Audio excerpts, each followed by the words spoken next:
النهاردة بقى عملت احلى والذ واسرع صينية بطاطس ممكن تعملوها. بصوا الجمال، وخفيفة جدا. جبت كده بطاطس وطماطم وفلفلاية كده وبصلتين وفص توم.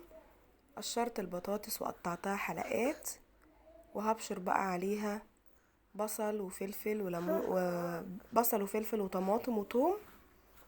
وهحط ورق لورا، وحطيت هنا نص فرخة قطعتها كده 4، واحط عليها بقى ملح وفلفل اسود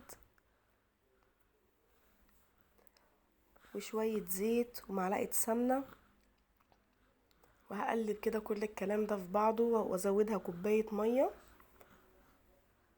واحطها على الفرن في الفرن على طول.